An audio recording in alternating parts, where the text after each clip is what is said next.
We're here today at the 2025 OGCA display show with Fred Kolb and his award-winning display of Deringer pistols. These are the original Deringers, and it's an interesting history. Fred, please tell us about it. Thank you, Sean. Deringer developed the smaller pistols, their percussion. The original pistols that people carried were too big to carry concealed. They were flintlock. With the invention of the percussion cap, he was able to develop this type of gun. The original guns that he developed were Deringers and much bigger. About 1840, and he developed those in 1825. About 1840, he started developing the pocket pistols. And the pocket pistols really were the original concealed carry. In fact, California made concealed carry illegal late 1850s because of these guns. I have some rare examples. This is one of them. Agent markings on his guns were really, he would give certain retailers permission to put their name on the top of the barrel, and it would say manufactured for, in this case, D. Sweat out of Mississippi. This is one of 2 or 3 known to exist. So on a scale of 1 to 10, this is a 9, 10 being the hardest to find. He made smaller guns called peanuts, and a peanut could be no longer than 5 inches with a barrel no longer than 1.5 inches. And this is the smallest peanut I own. His name, Deringer's name, is really the only maker's name that is really used to describe a whole class of pistols. So he's well known. Certain number of accoutrements.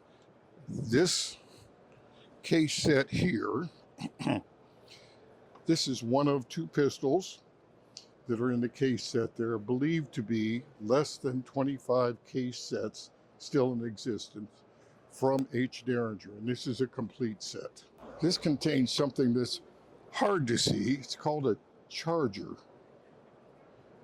It really was a powder measure, and this is how much powder went into those guns. This is the only one I've ever seen.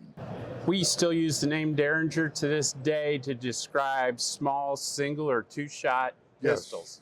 Yes, and up to 4-shot even. Up to 4-shot. But the spelling for most of those guns is 2 R's, D-E-R-R-I-N-G-E-R, which really happened with the press and writers back then. They made that mistake, and now it's probably more well known than Deringer with a single R, but that's the man that developed it. There were a number of people that counterfeited his guns. One was a man by the name of Slaughterbeck, who used to work for him.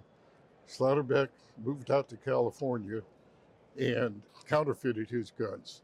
He was sued, and in the middle of the suit, when he realized he was going to lose it, he hired a man by the name of J. Deringer, spelled D-E-R-I-N-G-E-R, to let him use his name. He never entered the factory, but he let him use his name on the top, and it's a J. Deringer. It's also a peanut size, but it's how Slaughterbeck got around the lawsuit of counterfeiting his guns. Henry Deringer was from Philadelphia, and Philadelphia became known for Deringers. Yes, it did. A number of manufacturers manufactured Deringers in Philadelphia, probably more there than anywhere else in the United States. Thanks for sharing your display with us, Fred. It's a great display on a unique, specific topic. These are the kind of displays you'll see at the OGCA display show. Join us next May for our next display show. Thanks. Thank you.